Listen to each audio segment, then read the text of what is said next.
जय बोलो देवादिदेव 1008 श्री भगवान महावीर स्वामी की जय जय जय। अहिंसा परमो धर्म की जय जय जय। परम पूज आचार्य गुरुवर श्री विद्यासागर जी महाराज की जय जय जय।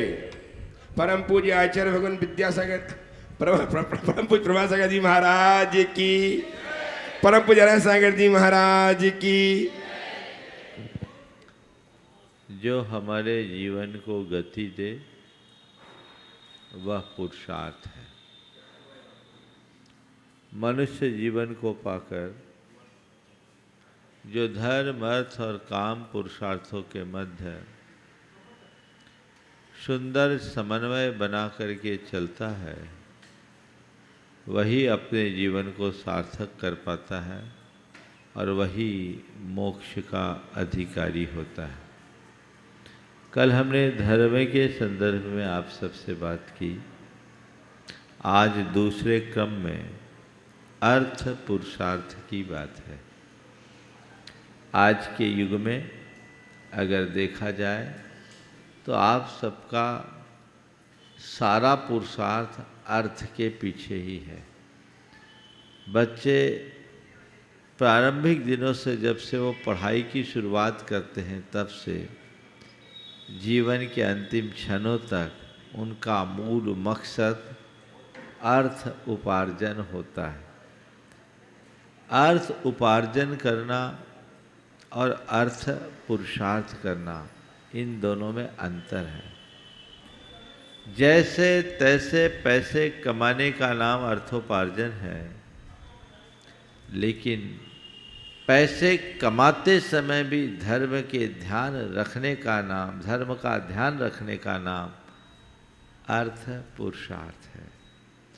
आज देखना है कि हम क्या कर रहे हैं, अर्थ उपार्जन या अर्थ पुरुषार्थ। सामान्य रीति से अर्थ को अनर्थ का हेतु कहा जाता है, लेकिन वही अर्थ यदि धर्म से जुड़ जाए तो परमार्थ का साधन भी बन जाता है। अर्थ से अनर्थ भी है तो अर्थ में परमार्थ भी है। मैं आप सबको सलाह देना चाह रहा हूँ कि अर्थोपार्जन तो आप खूब करते हो, जिससे पाप होता है। अर्थ पुरुषार्थ करो जो तुम्हारे पाप को साफ कर सके। और वो कब होगा? जब तुम्हारा जीवन धर्म से जुड़ा होगा। यदि तुम्हारे अर्थ पर धर्म का नियंत्रण होगा तो जीवन में कभी भी अनर्थ नहीं हो सकेगा। अब धर्म की जब बात करते हैं तो प्रायः लोग यही सोचते हैं पैसा भी कमाओ और मंदिर में आके पूजा पाठ कर लो, थोड़ा बहुत दान धर्म कर लो, थोड़ा त्याग तप कर दो तो हमारे साथ धर्म भी जुड़ गया और अर्थ भी हो गया। तो ये हमारा धर्म से जुड़ा हुआ अर्थ है जो हमारा कल्याण कराएगा। ये बात सुसंगत नहीं है। इसे थोड़ा गंभीरता से समझने की जरूरत है। आप धर्म ध्यान कर रहे हैं, बहुत अच्छी बात है, लेकिन अर्थ के उपार्जन में अनर्थ तो नहीं कर रहे हैं, ये भी देखने की जरूरत है। ज़्यादातर लोग पूजा पाठ में विश्वास तो रखते हैं, लेकिन अपने व्यापार धंधे में धर्म को भूल जाते हैं। संत कहते हैं तुम्हारा धर्म केवल तुम्हारी मंदिर मूर्ति पूजा पाठ या उपासना स्थल तक सीमित नहीं रहना चाहिए, अपितु तुम्हारे प्रत्येक विचार और व्यवहार में प्रतिबिंबित होना चाहिए। 1 घंटे भगवान की पूजा किए और पाप करने का लाइसेंस लेकर चले गए, तो क्या होगा? अर्थोपार्जन करो पर धर्म के साथ करो। अर्थोपार्जन क्यों करना? क्योंकि उसके बिना तुम्हारे जीवन की गाड़ी नहीं चल पाएगी।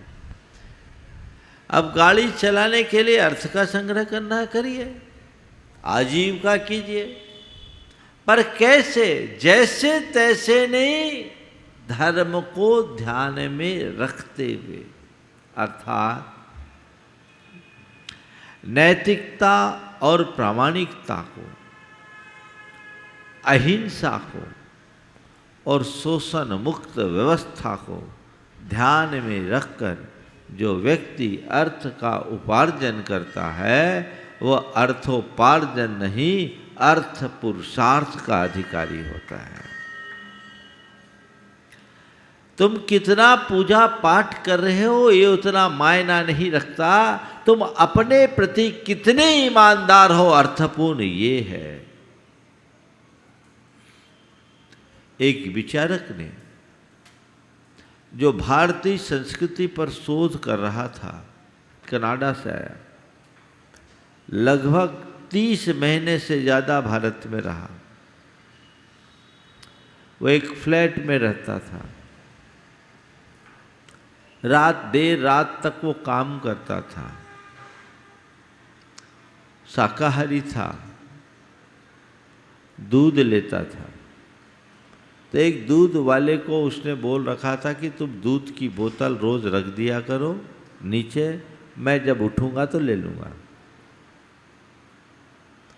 उसे अक्सर जो दूध की बोतल मिलती थी उसमें 80% पानी मिलता था।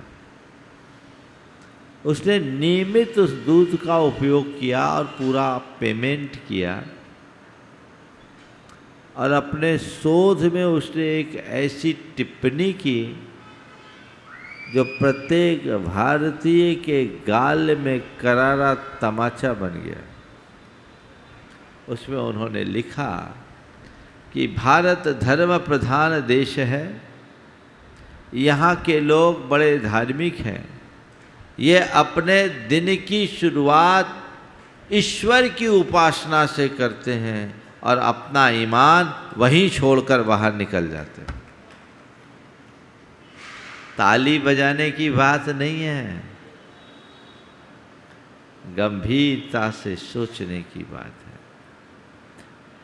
मन में पाप से जब तक डर नहीं होगा तब तक जीवन संवर नहीं सकता।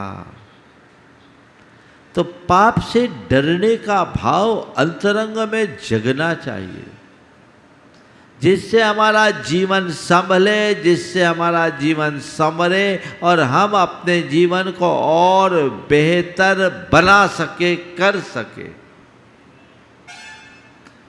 ये प्रयास निरंतर होना चाहिए।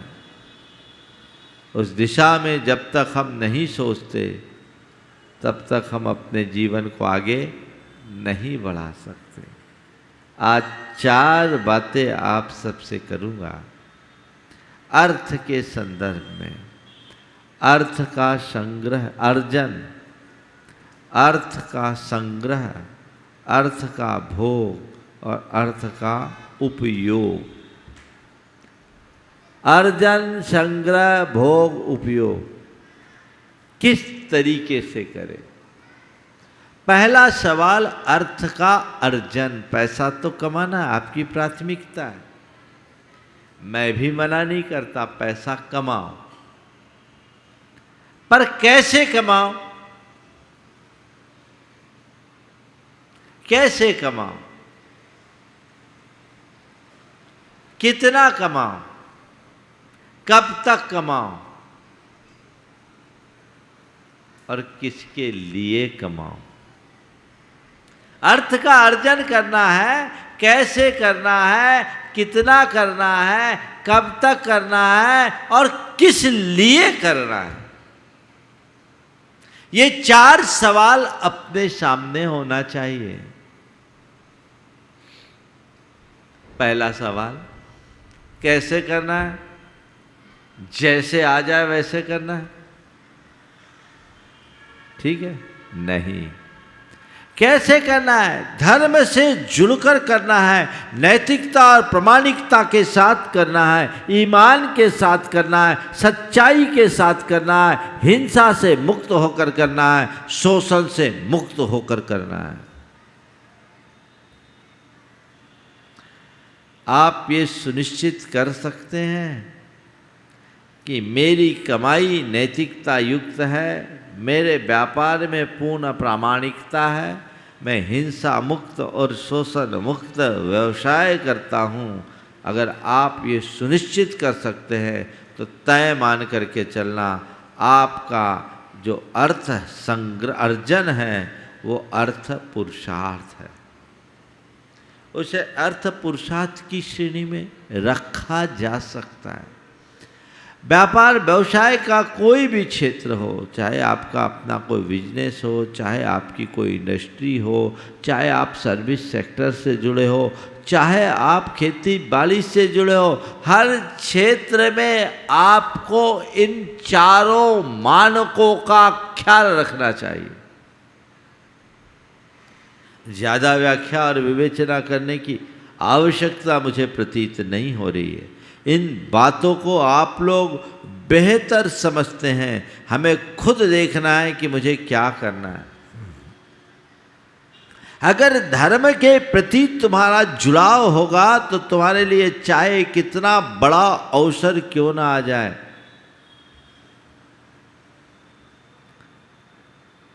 तुम पैसे को प्रमुखता नहीं दोगे। मेरे संपर्क में एक सज्जन, देखिए धर्मी व्यक्ति के जीवन में उसकी प्राथमिकता क्या होती है, अर्थ अर्जन में वो किन बातों का ध्यान रखता है। एक स्थान पर मैं था, लंबा प्रवास था, बिहार हुआ, और दूसरे दिन एक दंपति मेरे पास आए। नाम ही ले लेता हूँ क्योंकि उनको अच्छा लगता है।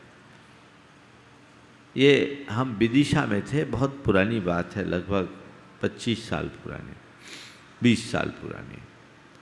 तो विदिशा में एक देवेंद्र जी झायपुर वाले, वो अपनी धर्म पत्नी के साथ मेरे पास आए। आकर के कहा कि महाराज जी, अपनी धर्म पत्नी की ओर इशारा करते हुए कहा, महाराज जी इन्होंने मुझे नरक जाने से बचा लिया। मैंने कहा क्या वाकया हुआ? बोला महाराज जी 2 दिन पहले मध्य प्रदेश लघु उद्योग निगम से मेरा एक कांटेक्ट हुआ। बड़े कॉन्ट्रैक्टर थे, सप्लायर थे, ढोलक की सप्लाई का।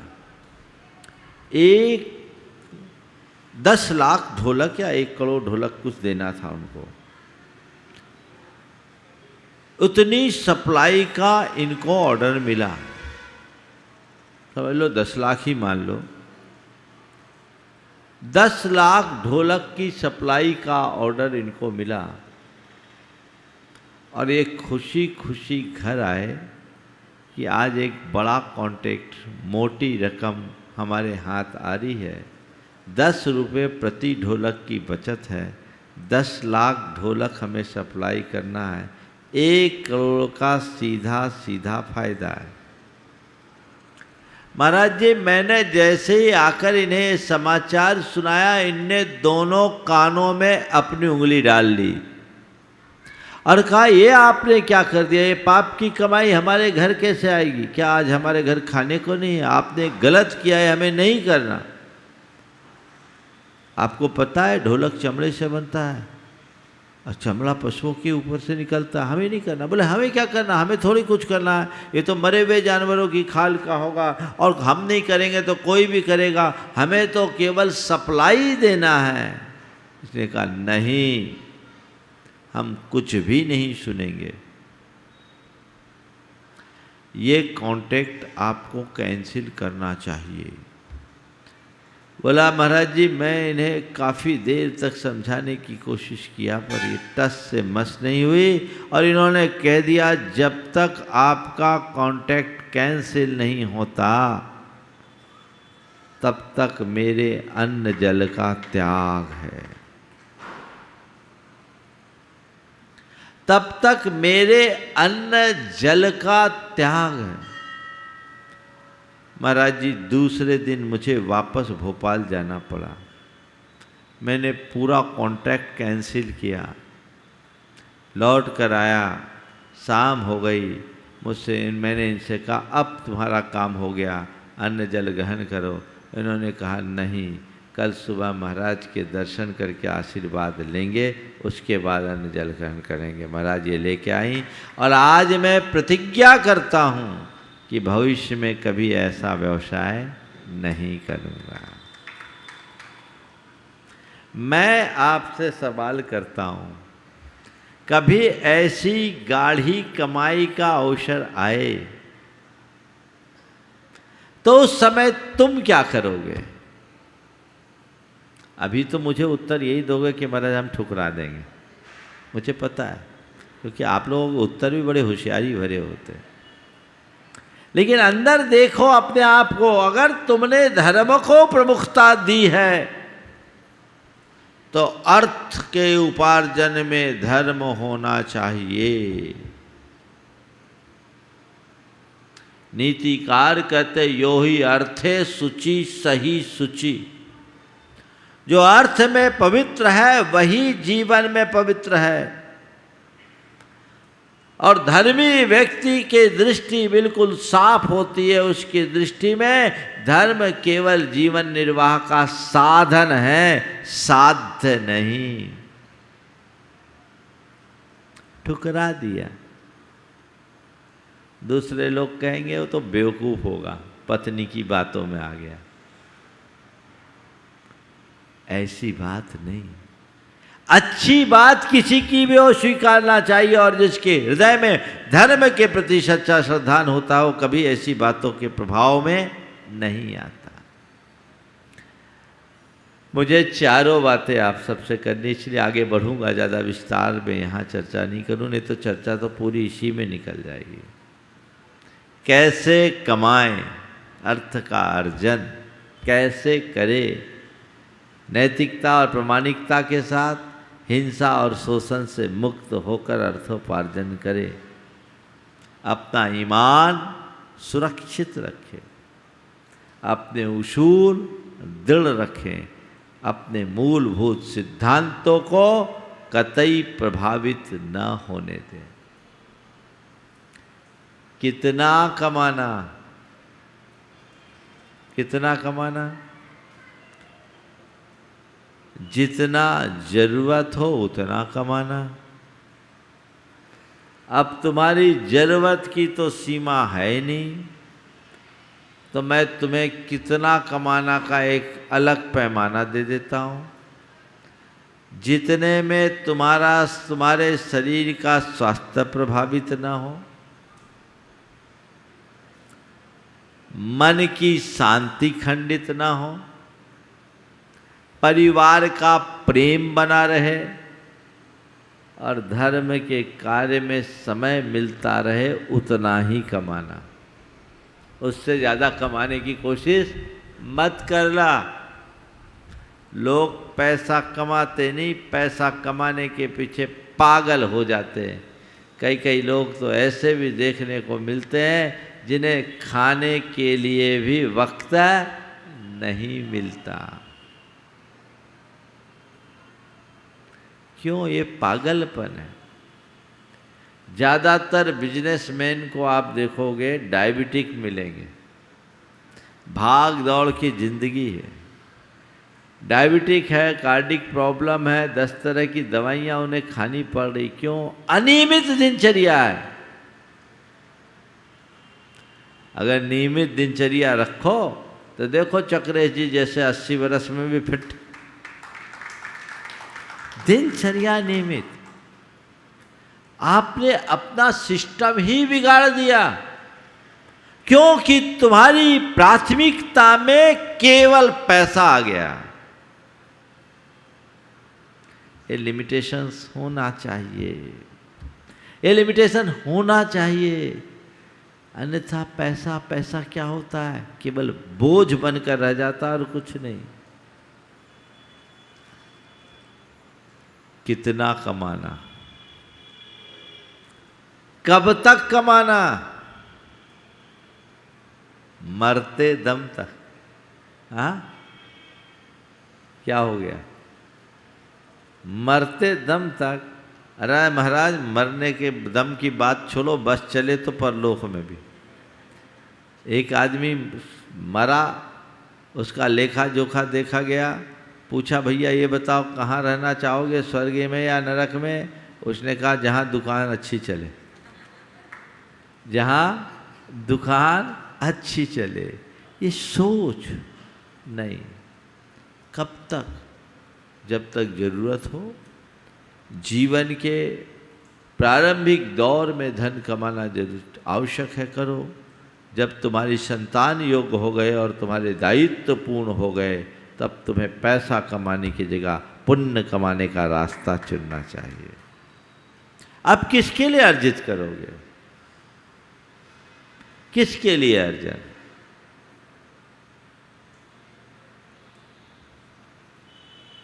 हमारे लिए जरूरत ही नहीं है। बच्चे अपना काम कर रहे, सब कुछ कर रहे, वो अपना कमाएंगे धमाएंगे। हमारा काम, जो हमारा दायित्व था, उनको अपने पैरों में खड़ा करना, खड़ा कर दिया। अब हमें उनसे कोई मतलब नहीं है।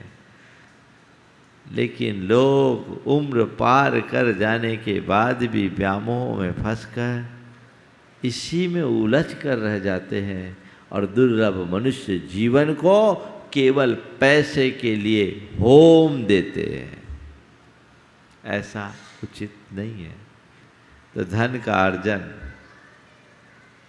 कैसे करना, कब तक करना, किस लिए करना या कितना करना, और अब है क्यों करना। क्यों कमा रहे आप, क्यों कमा रहे? जीवन के निर्वाह के लिए, जरूरतों की पूर्ति के लिए कमाइए। जीवन के निर्वाह और जरूरतों के लिए कमाना समझदारी है, पर केवल कमाने के लिए ही जीना ये कहाँ की समझदारी है। देखो, अर्थ का अर्जन किस लिए कर रहे हैं? जरूरत के लिए। जरूरत के लिए करो, जरूरतमंदों के लिए करो, कोई बुराई नहीं, पर केवल कमाने के लिए कमाना कहाँ की समझदारी है। और आज के दौर में देखने में यही मिलता है कि जरूरत के लिए कमाने वाले लोग कम हैं, कमाने के लिए कमाने वाले लोग ज़्यादा हैं। और देखो, एक बात और बताता हूँ, जो ज़रूरत के लिए कमाते हैं ना, वो जीवन का सही मज़ा भी लेते हैं, और जो कमाने के लिए कमा रहे हैं उनके लिए तो ज़िंदगी जीते नहीं, ढोते हैं। तुमसे अच्छा एक मजूर है, अगर कोई मौका आ गया 15 रोज़ काम नहीं करना तो 15 रोज़ काम नहीं करेगा, फुल एंजॉय करेगा। और तुमको तो बुखार भी चढ़ जाए तो पैरासीटामॉल लेकर के ऑफिस में बैठो। तुम्हें फुर्सत ही नहीं है 2 दिन के लिए भी कहीं जाने आने की, ना अपने परिवार के साथ समय बिताने के लिए, ना अपने परिजनों के साथ समय बिताने के लिए, कहीं नहीं। बोलो, होता है? लोग बोलते हैं महाराज जी, हम लोग तो सोचते रह जाते, स्टाफ के घर शादी है या किसी के यहाँ, उसके रिश्तेदार के यहाँ शादी, 8 दिन नहीं आना, 10 दिन नहीं आना तो नहीं आना। तो बोलो, वो ज़्यादा अच्छा कि तुम उसको मजदूर कहते हो, पर सच्चे अर्थों में तुम मजूर बन गए। जो अंदर से मजबूर कर दे वही मजदूर है। अपने आप को बदले। तो अर्जन। अब दूसरा है संग्रह। अर्थ के अर्जन के बाद संग्रह। संग्रह करना आवश्यक है, करिए, कोई बुराई नहीं।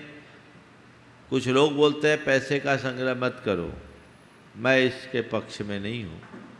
आप गृहस्थ हो, पैसे का संग्रह आवश्यक है, अपेक्षित है, कीजिए, कोई मनाही नहीं।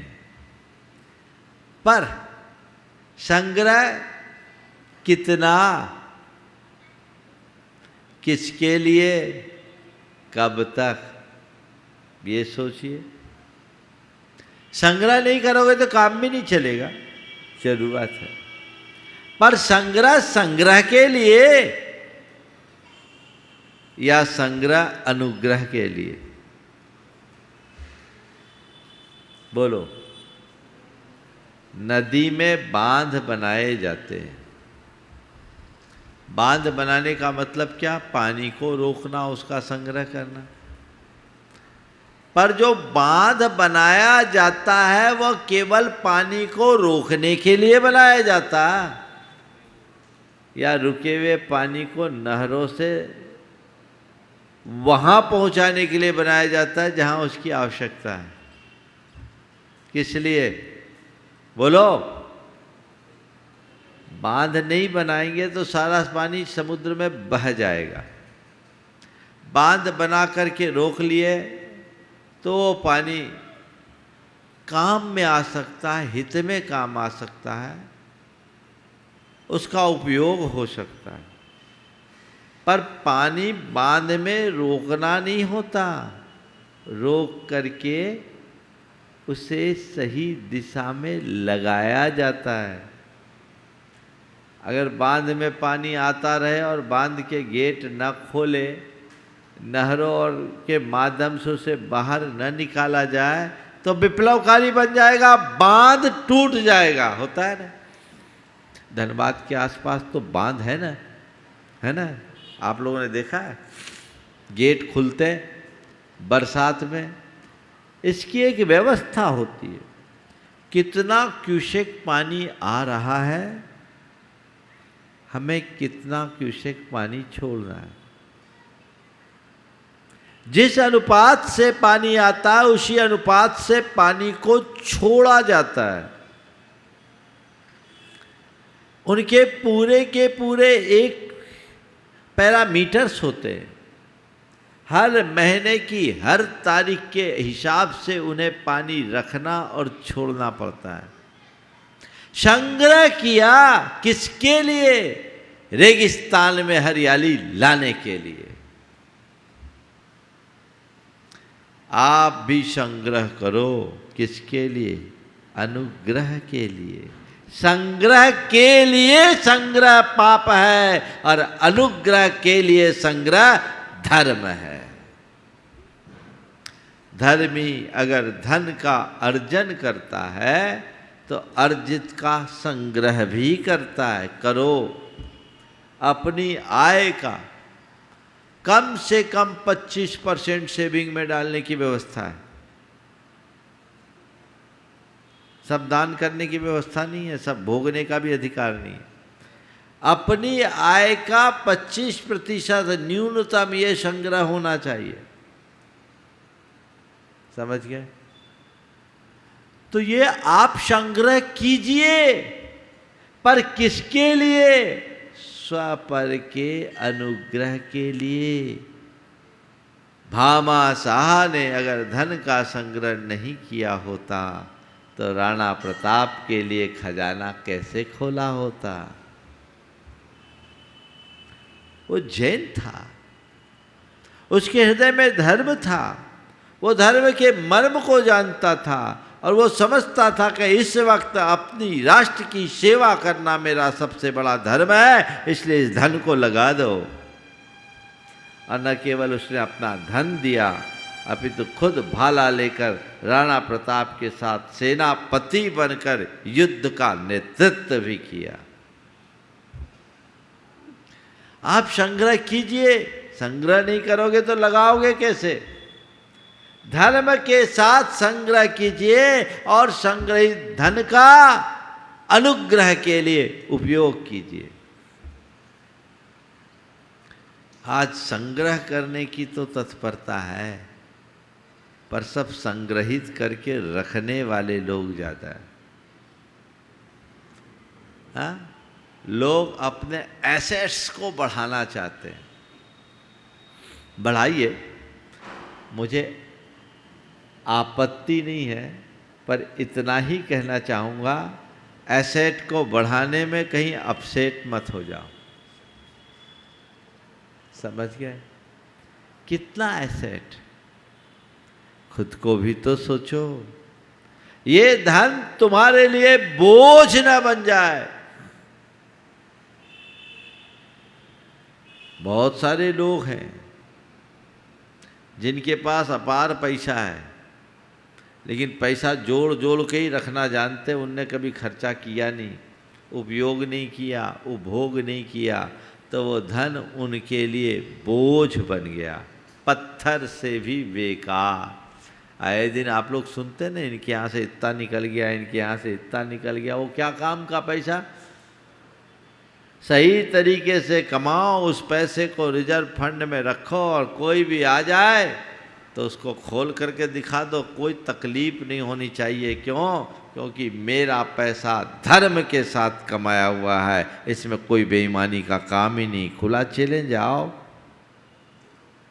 देखो और उसका उपयोग करो।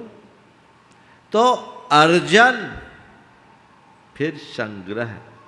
संग्रह अनुग्रह के लिए। नदी में जितना पानी आता है उतना ही पानी बांटा जाता है। धन को नदी के समान कहा है। देखिए नदी क्या करती है, अपने पास पानी रखती है कि सब छोड़ देती है? नदी बहती है, बांटती है, और जितना बांटती है नदी का स्वरूप उतना बढ़ता जाता है, सागर बन जाता है। और देखिए एक बार मुझसे पूछा किसी ने कि महाराज जी नदी का पानी मीठा और सागर का पानी खारा क्यों होता? अब कोई भी पूछ ले। तो मैंने उनसे उत्तर दिया कि देखो भाई, नदियाँ केवल बांटती हैं, अपने पास कुछ नहीं रखती। नदियाँ अपने पास कुछ नहीं रखती है, केवल बांटती है। अपने उद्गम से लेकर अंत तक वह बांटते ही जाती है, बांटते ही जाती है, इसलिए उसमें मिठास है। और समुद्र केवल संग्रह करता है, किसी को कुछ बांटता नहीं, इसलिए खारापन है। समझ गए बात को? संग्रह कैसा भी हो वहाँ खारापन है, और जहाँ वितरण है वहाँ मिठास है। तो बस संग्रह के साथ वितरण की तरफ दृष्टि होनी चाहिए। आ रहा है पैसा, उसी अनुपात से लगाते जाओ। धन के अर्जन के साथ धन का संग्रह हो, अपेक्षित संग्रह करो, लेकिन संग्रह किसके लिए? अनुग्रह के लिए। ये भावना उसके ही हृदय में विकसित होती है जिसके अंतस में धर्म होता है। वो बाकी चीजों को गौण कर देता है। देखिए धर्म के प्रति लगाव रखने वाले के कैसे भाव होते हैं। मैं सम्मेद शिखर जी में था, एक बुजुर्ग महिला मेरे पास आई। उसने अपनी भावना प्रकट करते हुए गुणायतन के लिए 11 लाख रुपए की राशि देने का भाव प्रकट किया। उसकी हालत देखकर मुझे थोड़ा आश्चर्य सा लगा। वो 300 रुपये की भी साड़ी नहीं पहनी होगी। मैंने सोचा कि इतनी सामान्य स्थिति की ये महिला है और ये राशि देना चाह रही है, और बड़े गदगद भाव से आंखों में आंसू है। मेरे पैसे का सदुपयोग हो जाए ऐसा भाव है। मैंने पूछा कि अम्मा जी आप करती क्या हो, पैसे कहाँ से दोगे? बोले महाराज जी कुछ नहीं, मेरे पति टीचर थे, मैं टीचर हूँ। वो चले गए, उनकी पेंशन आती है और मेरी पेंशन आती है। हमने ठीक है, इतना पैसा तुम दोगे, बेटो बेटो से पूछ लिया? बोले महाराज किसी से पूछने की जरूरत नहीं, एक बेटा था वो भी अमेरिका रहता है। बोले ठीक है, तो भी तुम इतना दे रही हो कैसे दे? नहीं महाराज हमारे अब कोई खर्च नहीं है। और उसकी आंखों से आंसू और बहने लगे। मैंने पूछा क्या बात हो गई? बोले महाराज क्या बताऊं, हमारी एक बड़ी कोठी थी, हमारे पति जब गए उस समय मेरे बेटे की उम्र 12 साल की थी।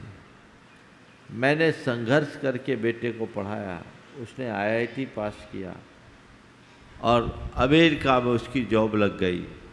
एक लड़की से उसकी शादी कर दी, दोनों जॉब में थे। बेटा गया, उसके बाद रोज़ मुझसे पैसों की मांग करने लगा। मेरे पास जो जमा पूंजी थी, पीएफ वगैरह का भी जो पैसा था, मैंने सब उसे दे दिया। यह कह कर के उसने मुझसे पैसा मांगा कि मुझे बिजनेस करना है, बड़ा इन्वेस्टमेंट है, आप मुझे दो, सब दे दी। और महाराज जी ये सब दिया सो दिया ही। एक दिन मुझसे पावर ऑफ अटर्नी ली और मेरी कोठी भी उसने बेच दी। महाराज मेरे बेटे के काम में आने के लिए कोठी बिक भी गई तो मुझे उसकी परवाह नहीं, लेकिन मुझे तकलीफ़ तब हुई कि कोठी बेचा और उसने मुझे बताया नहीं। मेरे पास तो सामने वाले आ गए और आपको घर खाली करना पड़ेगा। महाराज भरा पूरा घर मुझे 8 दिन में आनन फानन खाली करना पड़ा। मेरा मन दुख रह गया। और महाराज जी 6 साल हो गए, आज तक उसका कोई कॉल नहीं आया। मैं भी सोचती हूँ चलो अब ये मेरे मोह को समाप्त करने का निमित्त आ गया है, मुझे किसी से कोई शिकायत नहीं। महाराज अब मेरे पास कोई खर्चे नहीं है, मैं एक किराए के मकान में रहती हूँ और एक वक्त भोजन पानी करती हूँ, मेरा कोई खर्च नहीं। मेरा जो पैसा है अब मैं सोचती हूँ एक अच्छे कार्य में लग जाए। मैं नियमित आपका शंका समाधान और प्रवचन टीवी के माध्यम से सुनती हूँ। तब से मेरे मन में ये भाव था कि मैं इसका सदुपयोग करूँ। क्या करूँगी, एक दिन तो सब छूट जाना है। जो अच्छे कार्य में लग जाए वही अच्छा है। जिसके हृदय में ऐसा भाव होता है वो अपना सर्वस्व लगाने में भी कुछ नहीं सोचता, और जिसका हृदय भाव शून्य होता है वो एक पाई लगाने की भावना नहीं रखता।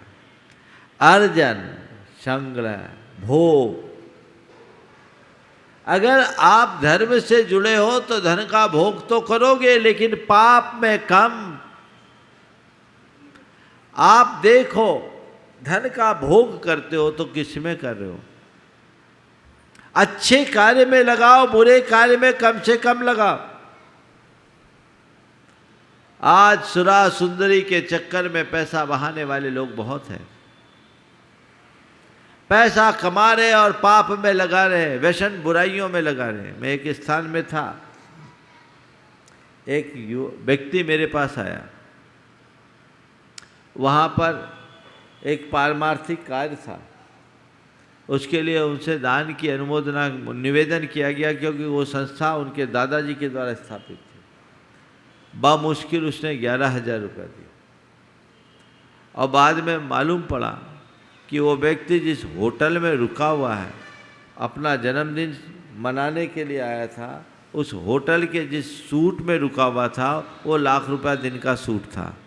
और मुझे बताया महाराज जी 5 दिन में उस आदमी ने लगभग 28 लाख रुपए फूंक दिए।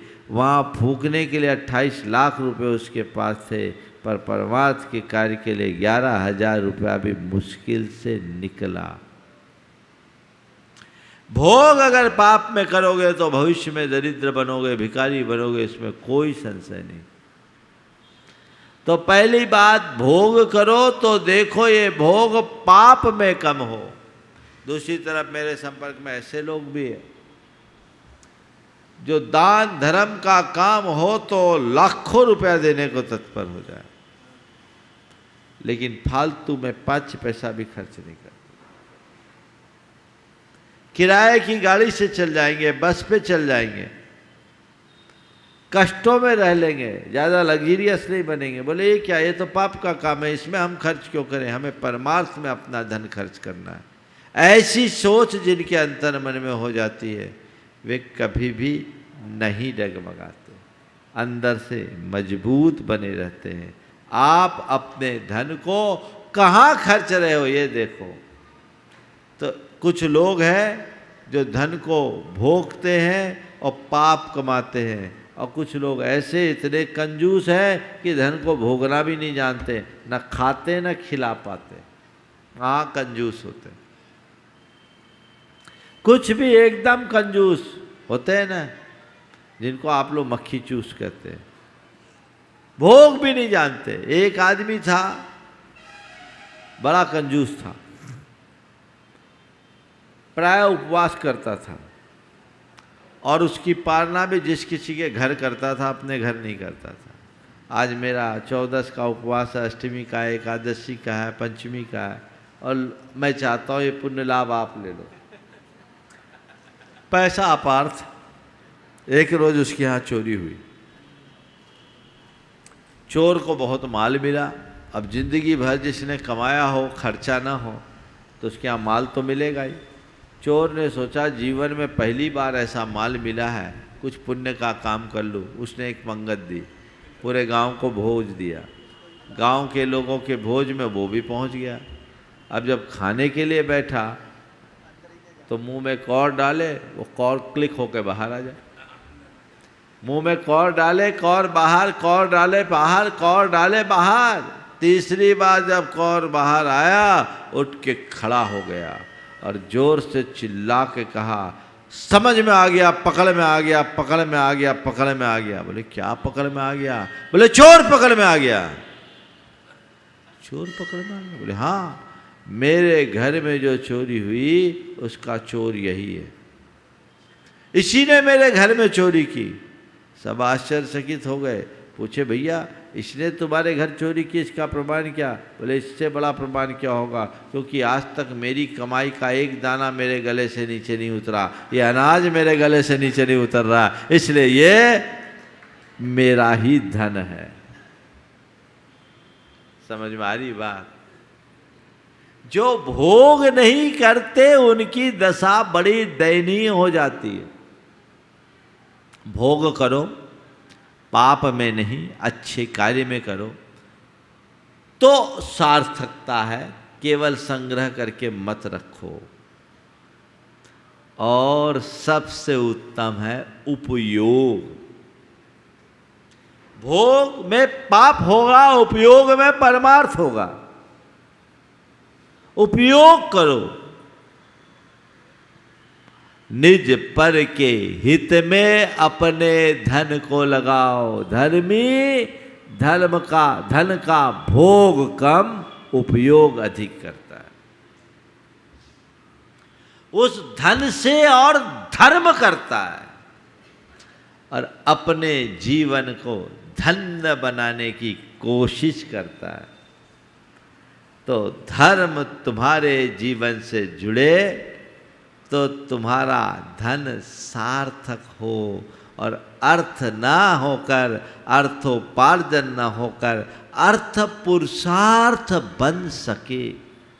ये सुयत्न होना चाहिए, कोशिश होनी चाहिए कि मैं जितना बने उपयोग करूं, अच्छे कामों में उपयोग करूं। अगर मेरे पास कुछ है, मौका आया, लगा दूं, फिर कमा लेंगे।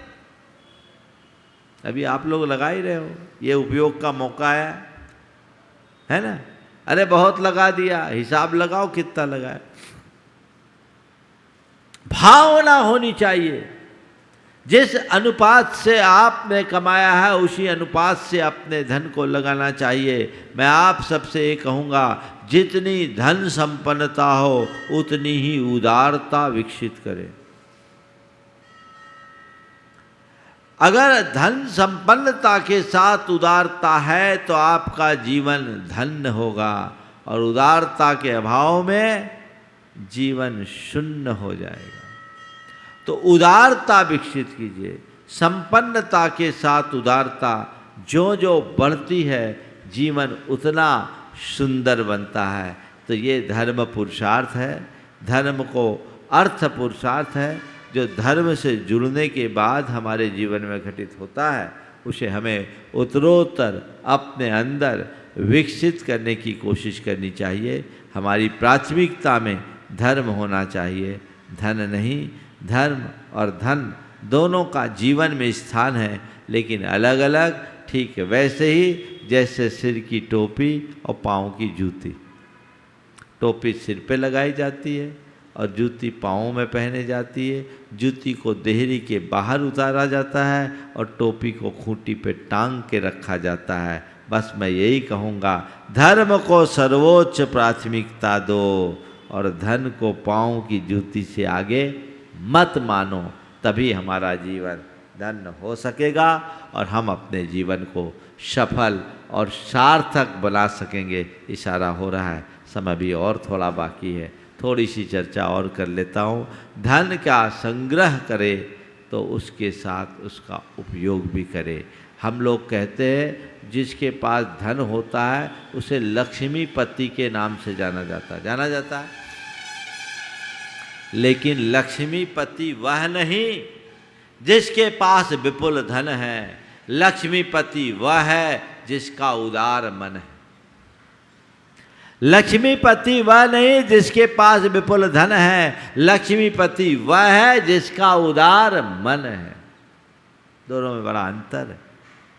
एक नगर सेठ था, उसके पास पैसा बहुत था पर बड़ा कंजूस था।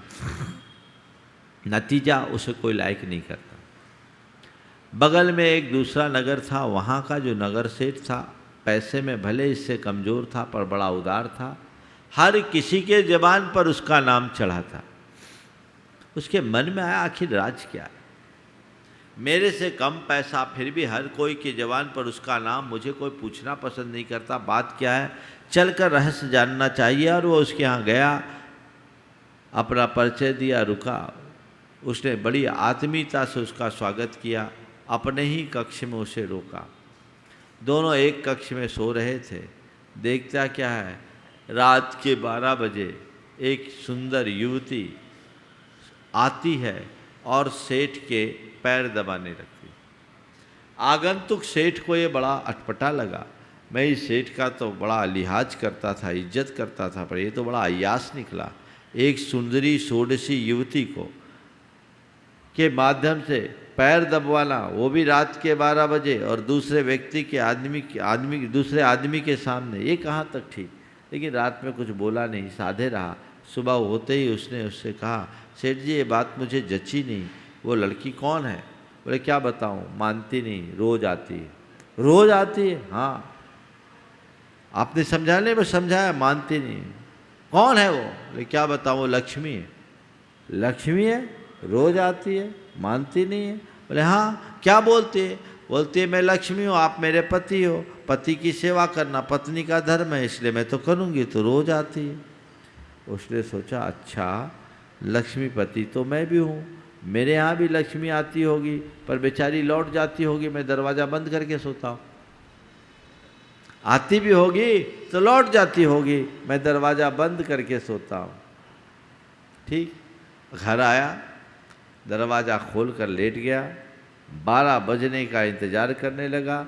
जैसे जैसे घड़ी के कांटे 12 की ओर बढ़े, उसकी और उत्सुकता आतुरता बढ़ते गए। धुकपुक धुकपुक, कई बार वो उठ के अपने आसन से उठ के दरवाजे तक जाता, कहीं लक्ष्मी आ तो नहीं रही है, फिर वापस लेटता। और जैसे ही 12 बजे पर कांटा आया, उसे आहट सुनाई पड़ी और वो एकदम सावचेत हो गया। देखा सामने से आकृति आ रही, उससे रहा नहीं गया, उठ के गया। और जैसे ही उठ के गया तो सामने जो आकृति थी वो बड़ी विकराल आकृति थी। हाथ में नरमुंड लिए और एक कटार लिए थी, बाल बिखरे हुए। उसे देखकर एकदम उसकी घिग्गी बन गई और जैसी वो आकृति आई, जोर से उसके बाल पकड़ ली। उसने पूछा घिघियाते हुए कि आप हो कौन? तो उसने कहा मैं लक्ष्मी हूँ, मैं लक्ष्मी हूँ। तुम लक्ष्मी हो, मैं तुम्हारा पति हूँ, तुम्हें तो मुझे मेरी सेवा करनी चाहिए। बोले नहीं, तुम मेरे पति नहीं, दास हो। मैं अपना पति उसे मानती हूँ जो मेरा उपयोग करता है और जो मुझे केवल संग्रहित करके रखता है, मैं उसे दास मानती हूँ। जो मेरा पति है उसकी सेवा में मैं तत्पर हूँ, और जो मेरा दास है उसके लिए तो एक खंजर ही है। कहते उसने खंजर चलाकर उसकी गर्दन वहीं अलग कर दी। पता नहीं ये कहानी कितनी काल्पनिक है, लेकिन इसका कथ्य 100% सत्य है। जो धन का सदुपयोग करता है उस पर धन की कृपा बरसती है, और जो धन के संग्रह में ही लगा रहता है एक दिन उसका निधन हो जाता है, अंत हो जाता है। धन पाकर, धर्म से जुड़कर धन कमाओगे तो जीवन धन्य बनेगा, अन्यथा तुम्हारा जीवन का कहीं भी कभी भी अंत हो जाएगा। जीवन का अंत न हो, जीवन सही दिशा में आगे बढ़े, इस पुनीत भाव के साथ आज मैं यहीं पर विराम दे रहा हूँ। बोलिए परम पूज्य आचार्य गुरुवर श्री विद्यासागर जी। जय जय।